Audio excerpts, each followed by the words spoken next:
Thank you so much for coming tonight. I understand there are about 5 different things happening tonight, so I appreciate your choosing me, coming together, because it's great. It's a subject that's really, I feel, very important, and one which we often take for granted, exactly as Ara began to say. So it's good to sort of look at it from a different way, and also to find out how food can help us to look at ourselves and our own lives as Armenians, as people. So we look at it in 2 directions. We're looking at food, and through food we look at ourselves. I'd first like to thank, though I have a number of people and organizations to thank. I'd like to thank, of course, Ara and the Armenian Studies program at Dearborn, as well as the one in Ann Arbor, the Armenian Studies program in Ann Arbor, and the Simone Foundation, which brought me here from London. And of course, St. John's Church, which I remember very fondly from my years when I was here in Ann Arbor. It's a very beautiful, very welcoming place. And Gerhard tells me it's even more beautiful now, which is kind of hard to believe, because it was really very, very lovely then. So thank you very much to all of you for this evening. Now, I'm going to have to stand where I can see several things, and Gerald is going to be my assistant. Thank you, Gerald, for all of that. I can't reach that far. I'm going to do something that I never do, that's speak from this just for a couple minutes. I just want to make sure I get off on the right foot, and then I'm just going to leave it. I left my paper at home, so that's fine. It's all up there on the screen, and since I have Gerald helping me, we're going to be fine. But we might want the lights a little dimmer, possibly. Is that possible? I don't know. Is it okay? Yeah. All right. Okay, never mind. That's probably better for later on. Yeah. Okay. We'll have to have a little over to you, Kimberly. Thank you. Okay. Now, the genesis story for this doesn't have to do with fig leaves. It has to do with grape leaves, as you see there. And I just say this by way of saying how I sort of got into probably anthropology, thinking about being different and what does it mean to be Armenian, what does it mean to be an American, but also a different kind of American, let's put it that way. I have that's not my family car, but some car from the 1950s. And you just have to imagine that car chock full of children. We were 8 cousins that went everywhere as a pack with my, in the days before seatbelts. And mother, grandmother, aunt, everybody in the car. And as we're driving along the road in Virginia, my grandmother says, "Helen, stop the car." And so, of course, Helen stops the car. You know what I'm going to say? My grandmother gets out of the car and trundles off over to the edge of the thing. Wonderful, fresh grape leaves, just right. I've even found a picture that looks pretty okay. And, but within seconds, somebody had pulled up behind us, and it was a police car. And this is where we get into, food, not food. For us, of course, it was a treasure chest of food. And for the policemen, my grandmother was trespassing, and she was arrested. And we had 8 children, 2 mothers, and off to the police place and try to explain what we're doing, why are we ripping things out of off the highway.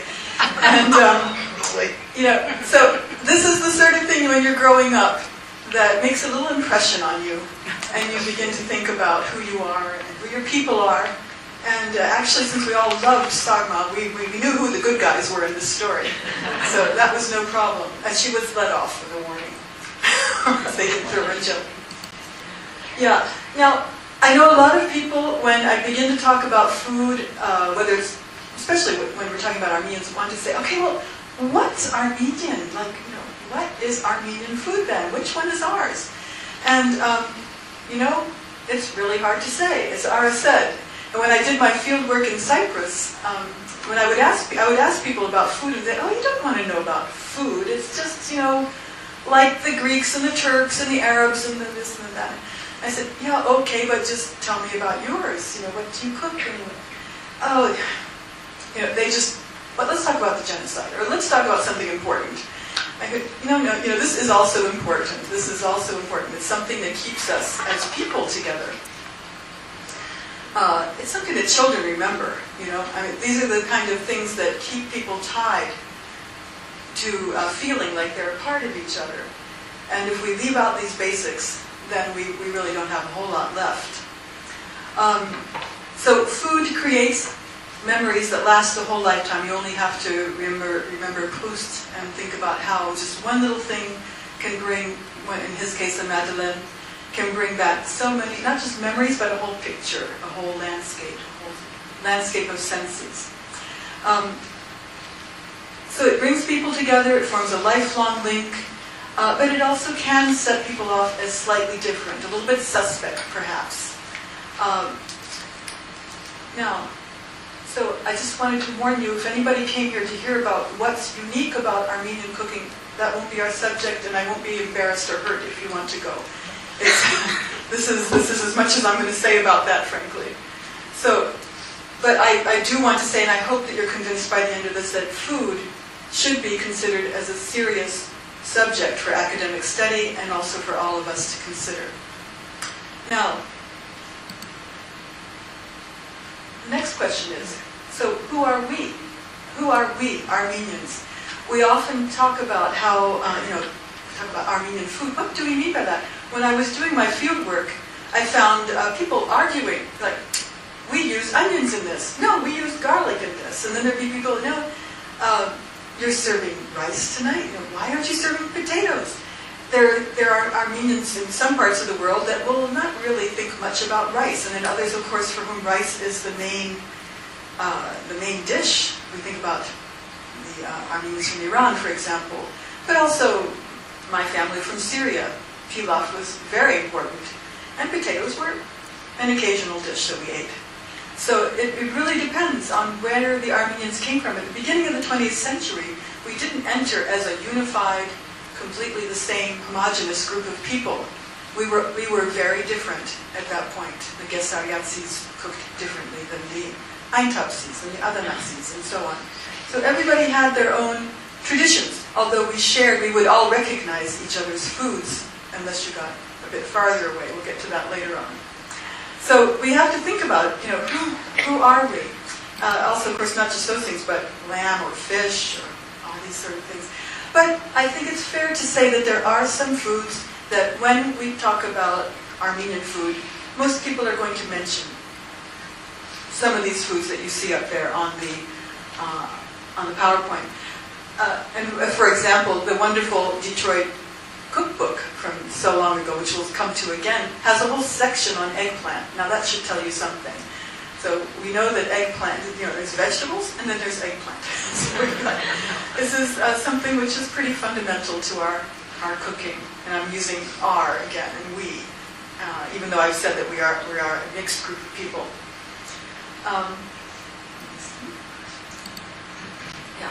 So I will be talking about these sort of things, but also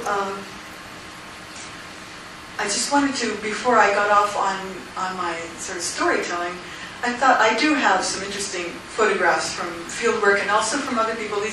A few series of photographs, and these are mostly from Kesab in Syria, taken by my niece, Shushan Kerovkan, and then also by a cousin, Sevan Inchikyan.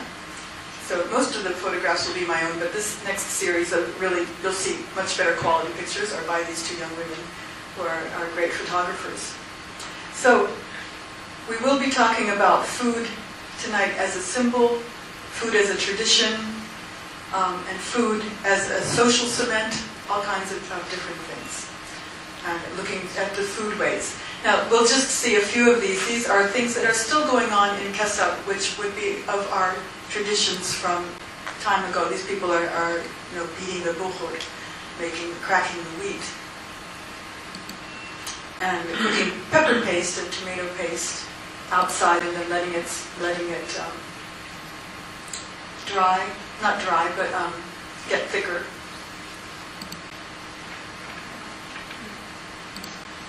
And of course, the tonirs and making lahmacun, making lavash.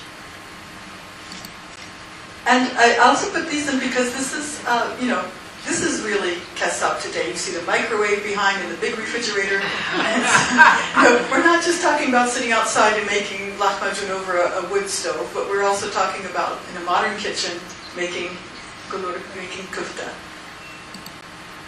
and some of the things that are still made in Kesab, Bastek, of course, and the dried nuts. People do still go out and gather herbs also, as well as, of course, growing things, cultivating the things. And table, and then, of course, surki banir on the right-hand side, drying in the sun. Just something I saw as I was walking along a roadway. And now, this is not Kesab. This is really now Armenian symbolism, what we're talking about here. This is something which is, you could, well, think of the film Ararat and how the whole film started off with the director, wasn't it? Trying to get through customs with some fresh fruit, which happened to be a pomegranate, and then he ate it. Tried to share it with the guy. But this is something which has become not just a symbol, but an icon for Armenians. When we think about Armenian food, it's not really thought of as a food so much as a symbol for what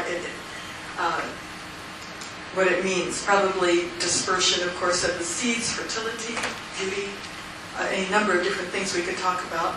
But we also would have to think about the ways in which pomegranates themselves have become transformed, not only for Armenians, but for the world at large now, just in recent years, as you must have noticed. There's supposed to be a miracle drug, just about. If you have some pomegranate, you're going to live to 195, and you're going to be the wealthiest, healthiest person around.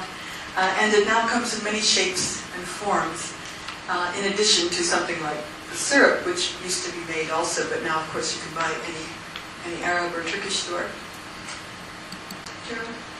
And now I'd like to start the sort of the main part of the show here. This is now we're getting into the sort of things that we as anthropologists are interested in looking at when we look at family.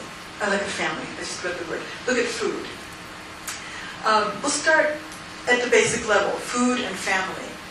We'll work up to food and nation later on. And one of the things, of course, that food is most important in doing is to force us to look at the role of the senses in our identity formation. When we think about identity, as Ara began to talk about, we think about sort of the major pillars, language, the church, history. And these are, I'm not saying they're not important, they are of course vital. But when you think about, any of you who have raised children will know that there are many other things that get involved, and people's minds have to be open to these things. How does that happen? Well, it happens through a variety of other things, including food, of course. And the association of oneself with certain smells and sights and sounds, so that you become associated with these people who also share those smells and those tastes. But of course, we're not saying that whatever you ate at 5 years old is going to be that way for the rest of your life, nor is it going to mean the same thing to you that it meant at 5 years old. It's going to change throughout your life, and all of these associations do change, they transgress boundaries. People will use them to rebel, but they always know what they're rebelling against. This is true in anything, of course, that we all inhabit a rather constrained world in terms of how we choose to rebel, how we choose to go against the rules. We have to know what the rules are. And these are the things that we learn in this kind of situation. But the other thing we learn, I think, as Armenians, and as there's a new book out by Irina Petrosyan and David Underwood, they say that for Armenians, life is a feast. And I think that's fair enough. I think that's pretty true. And we do think really of food as a joy and a celebration for the most part. And even in many countries still, for Armenians, when people die, it's again another feast. People get together and they eat together. In some countries, they also dance together and sing together. So it's something that we hardly ever have something that we do together without food. And thus, the people growing up in those kind of situations will develop similar attitudes about food, which can be then brought out again when we share things together. This is a photograph from Cypress, and does anybody know what the drawing on the? No? No. Good guesses, but orange peelings. Those are orange peels. And you know, I really couldn't figure out what was going on here. I thought, is she going to eat them? What's going to happen? So I asked the lady of the household who had done this, what's up here? And it turns out she's a bit embarrassed at the beginning. Then she said, well, you know, when I was a child, we all heated our houses with the mangal in the middle of the floor, the brazier, copper brazier. And so there would be coals in the middle, and you know, they didn't really smell very good. So people would dry orange peel and throw the orange peel onto the fire, onto the coals. And it would sparkle and be quite fun for the kids, but also very nice smell for everybody, this fresh orange smell that would come out of the brazier. So she said, you know, we don't have a mangal anymore, but in order to have that smell again, it just takes me back to my childhood, she said. It just makes me remember sort of things that we used to do and the family, the people who are gone now. So it was a way for her to relive those days, or just to, you know, bring a bit of that atmosphere back into her life. So it's as I say, through the senses that impressions can last the longest, and through which we can enter multiple worlds, past and present. A number of people, including Nancy Woods, whom I say here, have talked about food as vectors of memory, a way that we can speak with people about other things. So they're really like an entree or a bridge with them, to go with them, to walk across this bridge with them, to hear more about their lives. So if I want to interview people, if we begin by talking about food and associations that they have with food, or things that they've done with food, whether it's feast, famine, or anything, we can do that and get really quite far. And it's a way of representing and transmitting a society's relationship with the past. Here we have a picture from Kesab, which are beans and small eggplants drying on somebody's window. And I have to say, this is something that not many people do now. They go and buy them instead of doing it themselves. But you can still find people doing it.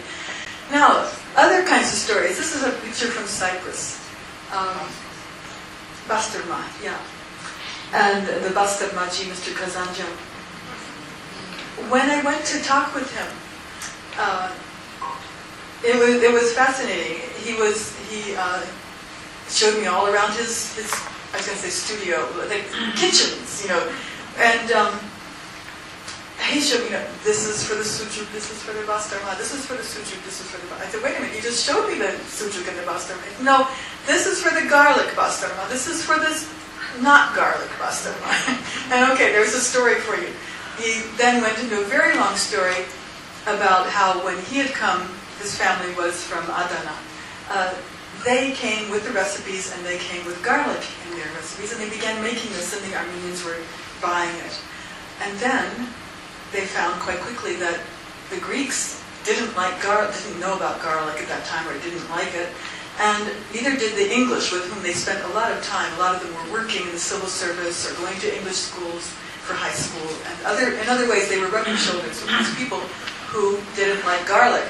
And so you'd find little girls at the American Academy, for example, who would be set aside and told, and I heard this from them, I heard this from older women who had been in this situation, you know, girls, tell your parents not to eat garlic during the week, only on weekends. And the parents, of course, themselves worried about it at work, you know, oh, we're not going to smell right. So it became a very big taboo not to eat garlic. So they went from eating garlic to not eating garlic, and you can think about this. What are the associations with garlic at that time? Working class, strange, Turkish. And so they were all things that they really didn't want to be associated with. So they very quickly gave up garlic. It was worth it for them to drop this thing which had been very important to them. But he now is making garlic and not garlic. So I said, you know, so okay, so who are you making it for then now? Oh, the Greeks love it now. And the English want, they ask for garlic now. So it's become a gourmet food for them, and the Armenians still refuse to eat it. And this garlic situation came up from a number of different angles. This is a football team from the end of the 1920s, Gaidzak. They were the champions one year. Imagine that. This tiny Armenian community became the soccer champions for all of Cyprus. But a couple of the men there whom I interviewed told me about how when they would play soccer games, the Greek teams, the Greek fans would be waving these cords of garlic at them and shouting, "Garlic, Armenians, go!" And they were really embarrassed. We don't eat garlic. And when they won the championship, they were presented with a whole big, the big cup, and inside it, dozens of garlics. And they told me this story, not so much angry. They were angry at the Greeks, but they were also quite humiliated. So I think this is something that we find in peoples around the world. It's not just with Armenians and garlic, of course. It's other situations where you have a majority, a dominant majority, who can make a minority feel really very vulnerable through something as simple as garlic, something as simple as a food way that they have. And so this is what I mean. When you hear these stories, there's so much more involved in this story than just eating garlic or not eating garlic. And of course, if any of you are familiar with what the Nazis did with garlic and the Jews in World War II, you'll know this is a very familiar story. The association of a people with a certain undesirable food and smell. But garlic, I'll just stay with our subject for a minute, keeps on going. I have to say, I shouldn't have left that last picture. I interviewed also the son of one of the men who was on the football team you just saw. Thank you.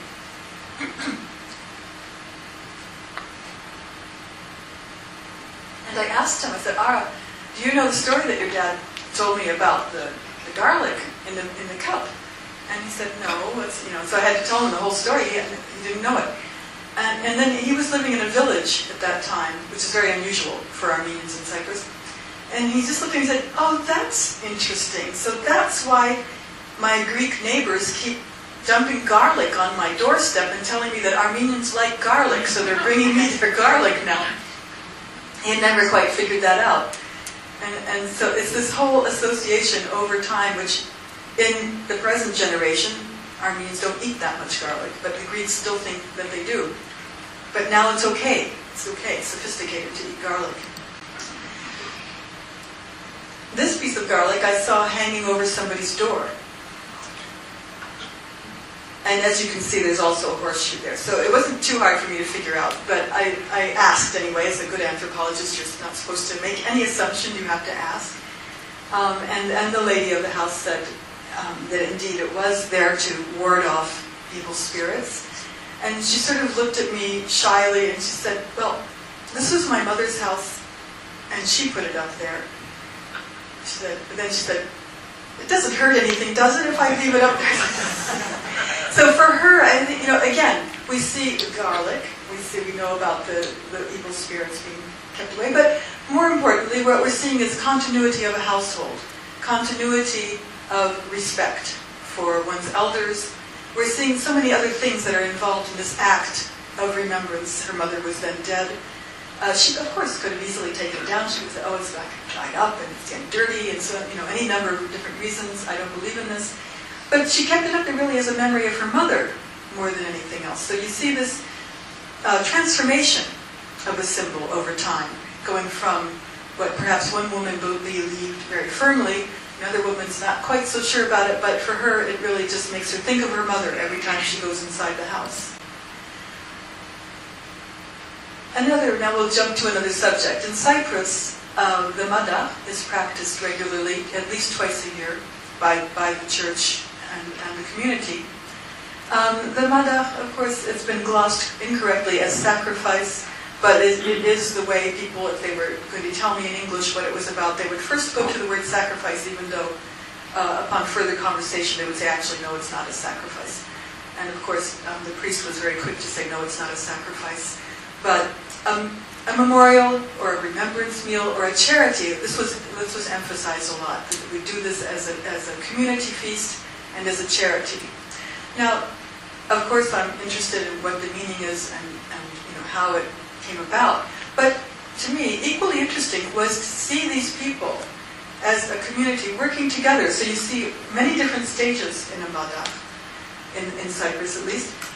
not so in London, where they still have a mandat, they serve something on, say, for example, on the name day of the church, but nobody's involved except the person who calls the restaurant and says, "Would you please deliver X number of, pitas with lamb in them?" It's a completely different situation than people going and buying the sheep, taking them to the priest, having a ceremony outside, blessing the salt, of course, and putting it into the sheep's mouth, and then not too far away, a few feet away, slaughtering the sheep with a professional who comes in and does that, and then a number of people, quite many more than necessary really, stay up all night with the,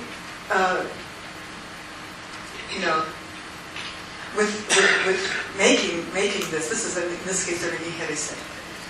Yeah.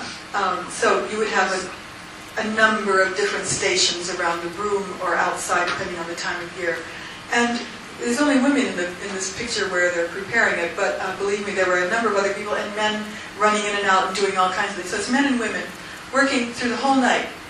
And if any of you have done anything through a whole night with a group of people, I think you know, you bond pretty well by the time you reach morning. You're either at each other's throats or you're bosom buddies for the rest of your lives. It's the kind of situation where, and particularly if you do this twice a year, you can imagine, it really is a very, very closely bonding experience for people. And then the next day, more people come and they are served the food, and it becomes a community meal for everybody. This is on the right-hand corner, bottom corner is the grounds of the Melkonian, where they have this Sukmagar, name day feast. Now the sacrifices, or sheep being killed, for commemorations and for, to give praise as well, for a number of different reasons. Is done in many other parts of the Armenian world, of course, also in Hayastan in Armenia. This one is from Kesab again, and here I found an interesting custom, which is still, this is a brand new house in about 5 years ago in one of the smaller villages. And this custom is still very much adhered to, where nobody moves into the house, nobody moves anything into the house until you've had a whole group of people, perhaps the whole village is invited, to share a feast together. And a sheep is killed on the doorstep, and you can see the handprint on the right, which is of course shared around the Arab world, to make this kind of a symbol. And then after the feast is held, then people can move into the house. Now, there are many ways of communicating history through food. Some of them are more subtle than others, some of them are very, very, very explicit. Simple things like making a cross in the top of the bread is something which a number of people pointed out to me. I was kind of surprised, I hadn't even noticed it. But they felt that this was a very important thing. They said, and it's interesting because, of course, when people used to make their own bread, which in Cypress now hardly anybody does, this would be something that you would do very regularly, just like the language would reflect Christianity more than it does today as well. So there are many things that would be said. It's just an everyday conversation which would bring God into the picture and into the minds of the people. And people are getting away from that. They're also getting away from doing it in their food ways as well. Just as people don't say grace as often. And there are very few families that I visited in London and Cypress who still say grace before a meal. But the ones who did, some of them would have quite a long one. It was interesting to see the contrast. But more often than not, I should have had a picture actually of the people, the priest coming and blessing the house, because of course that's a very important food-related custom, which still does take place in Cyprus twice a year, very regularly.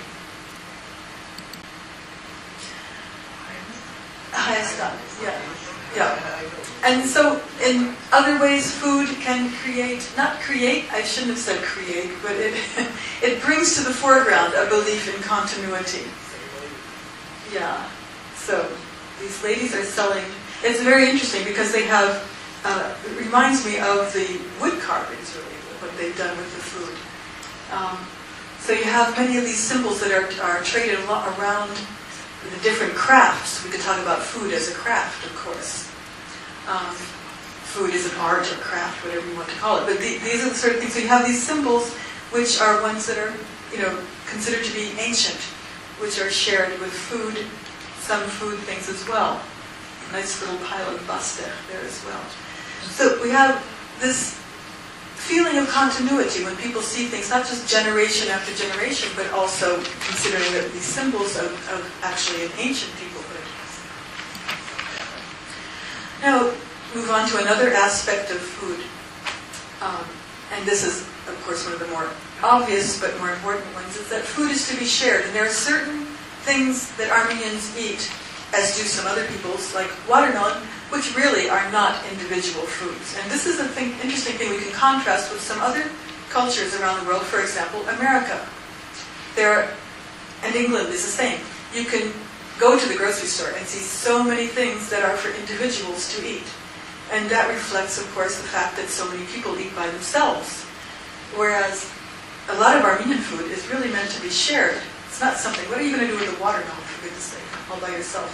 This is a food just by its very nature that has to be shared.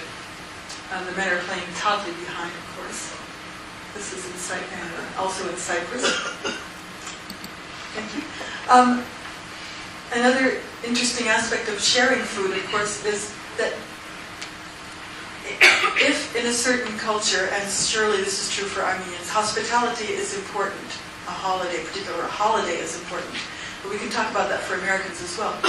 Then no matter how poor you are or how rich you are, you must do this thing. You can't say, oh, I'm too poor to be hospitable. Or, oh, I just don't have enough money this year to celebrate God or something. You have to do it somehow or another. And here we have a family in just outside of Yerevan. And these three sisters-in-law who have married into a Kesavsi family, I think you can tell by the picture that they are not wealthy people in this kitchen. And yet they were preparing a feast for visitors, including myself, who had come basically, just sort of unexpectedly into their household, and they prepared this tremendous feast for us. And if any of you have been in this situation before, you'll know that one of the thoughts that crosses your mind is that, no, please, don't do this. You can't say, no, what are you going to eat the rest of the week? But this is what you're thinking. But of course, you probably also know that you can't possibly say no, because this would be a tremendous insult. And also hurtful. Forget about the insult part. It's a very hurtful thing. What are you saying to them? That you're not good enough to be hospitable, or you can't be hospitable, they can be hospitable.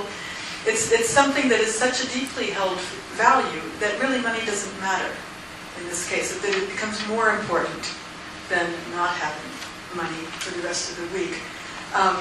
So celebrations need to take place. Hospitality has to take place because it is so highly valued. Janet Fitchen has written about this regarding poor Americans living in Appalachia. And she comes to basically the same conclusions. If people see, and in this case, advertisements on television of what a real birthday party looks like, or you know that Christmas must be celebrated this way, that they're going to use up all their food stamps or do whatever in order to do that, because they won't feel American otherwise. They'll feel like not just second-class citizens, but not really citizens. How can we share in the American dream if we can't really take part in this ideal food situation? So even when it doesn't make sense rationally, it's extremely important on every other level.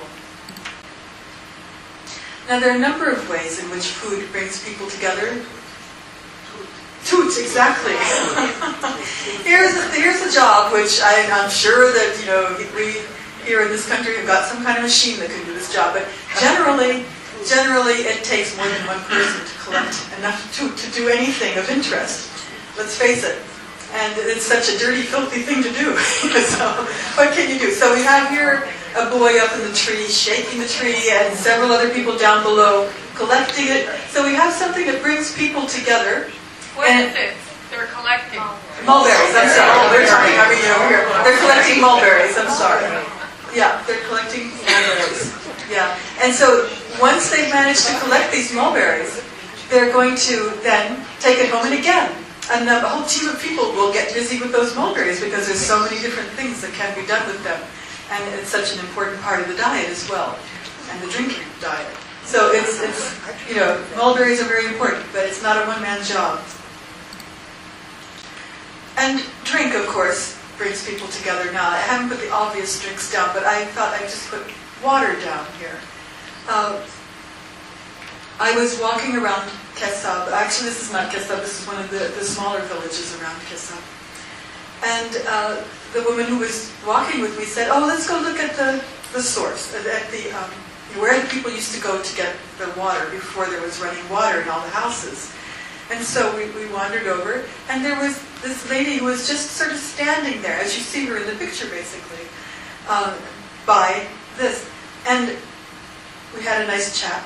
And as we walked away, I thought, she's doing exactly what she would have done as a girl when there wasn't running water, and that is go to the place and expect to meet people.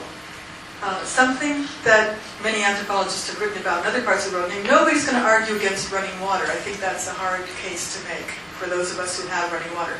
But there's also a very simple fact that running water meant a further fragmentation of people into their own individual houses and less meeting together. And, women would meet and chat, exchange news, this kind of thing.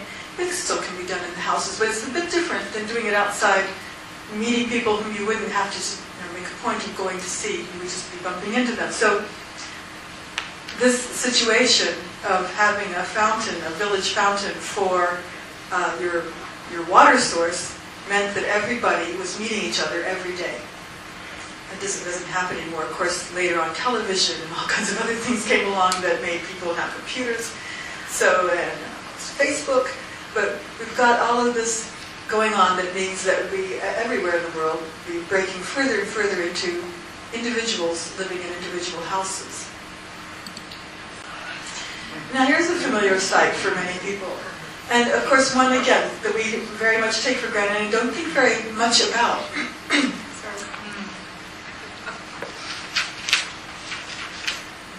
But I bet if I asked you what she's saying. Yeah, John, it's going to be a trip.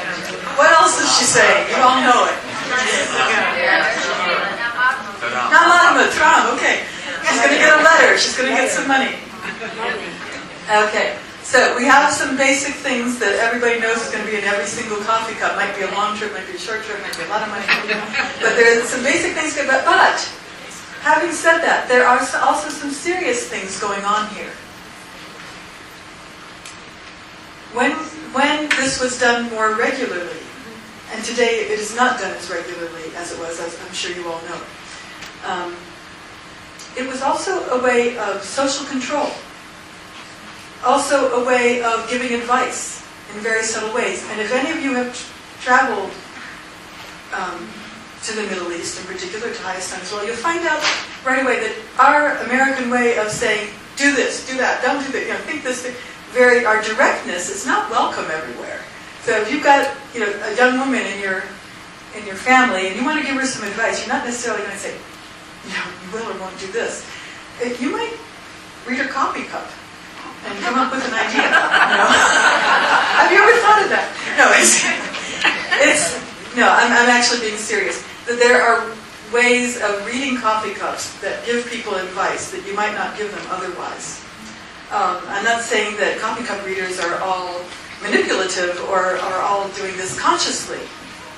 I'm actually saying quite seriously that this can be done unconsciously as well. These are kind of things that go on. If any of you have ever been to coffee cup readings, it can get quite serious. Once you get beyond the namads and the tram, once you get beyond the money and the letters, people begin to talk about rather interesting things.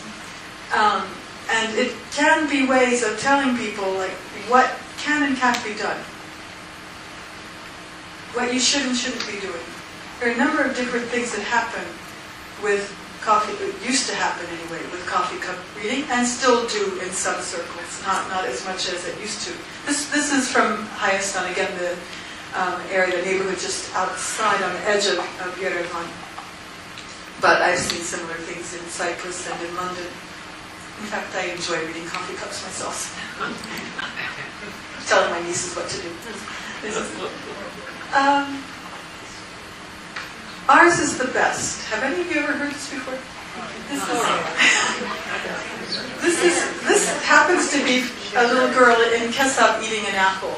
Now, I remember my uncle raving about, he was 13 when he left Kesab, but he still remembered that the grapes of Kesab and the figs were the best. And really, he never ate anything again that was that good. We had a young woman from Armenia living with us for a little while, and the first time she came with a huge suitcase, and when I went with her to her room to open it up, it was filled with apples. And I said, we do have apples in England, maybe, how do you say this, maybe you didn't realize that. And she just looked at me like I was the crazy one, and said, yes, but the ones in Armenia are the best. And I thought, whoa, you're 13 and this is your first trip out of Armenia. But I had to bite my tongue. You don't just say, you're wrong. Or maybe you're wrong, maybe she's right. But the whole point is, this idea that ours is the best is, again, on the surface, you can say rationally, how would a 13-year-old who's never been out of her country know that her apples are the best? It's not possible. But it's not a rational statement, of course, and it tells us a lot about, of course, she didn't come up with this all by herself. It's something she would have heard over and over again, people telling her this. It's a way of people learning that we have something that's worthwhile. We have something that's worth telling other people about. We have something that's worth sharing with other people. This young woman brought them all the way in a suitcase to London to share with us, which is a very big thing. And, needs to be received in the spirit in which it's given, of course. But it's the sort of thing where there's just no point in talking about it rationally. We're talking about self-esteem. We're talking about the esteem given and respect given to a group of people and to her own country. Anybody seen this before? This is a well-used one. This is mine. This is mine, and it was given to me, when I was about 18 or something. I hope you would see how much it's been appreciated. For anybody who doesn't know, this book was born in Detroit, and fortunately is into its, 100 millionth printing by now or something like that. It's something that has brought great joy to many, many people, and continues to do so. And I see now I have a DVD from Detroit, so I'm looking forward to that. Treasured Armenian Recipes. Does anybody know if this was the first printed, published Armenian recipe book in America or one of the first ones? It must be the first. It's in Detroit. Okay.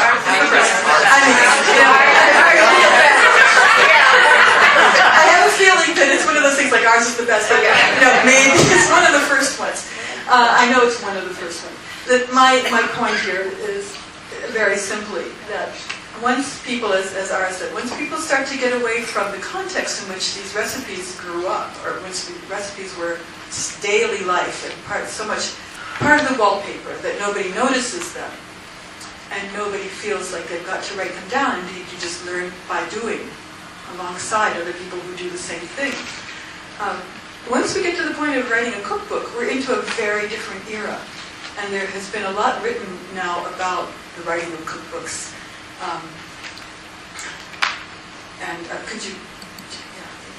And so now, of course, these are just a few of the cookbooks available about Armenian cooking. And it's very important to think about this in terms of the buildup of, again, a nation in a different situation. So you have people taking certain things for granted in one context. In another context, they need to learn how to do it. But also having a national cuisine, and this is where these questions are, well, what is Armenian and what's uniquely ours, become important for some people because they want to have a unique identity. They want to be Armenian correctly. They don't want to be an incorrect Armenian. They don't want to make a mistake. Maybe we're making Turkish food. Maybe we're making Arabic food. Maybe we're, wow, maybe we're making Icelandic food. We don't even realize it. So you can turn to a book now and find out how to be a correct Armenian. One of the ones that I have at home has zucchini bread in it. Wait a minute, this is not an Armenian food. But it's so another interesting thing to do by looking at these cookbooks is to see, depending on which country they're published in and who their authors are and so on and so forth, what does it show about what we've gathered along the way? They say a rolling stone gathers no moss, but I'm not so sure about that. I mean, Armenians roll around a lot, and we do gather quite a bit of moss. We gather things wherever we go, and we tend to make them part of who we are.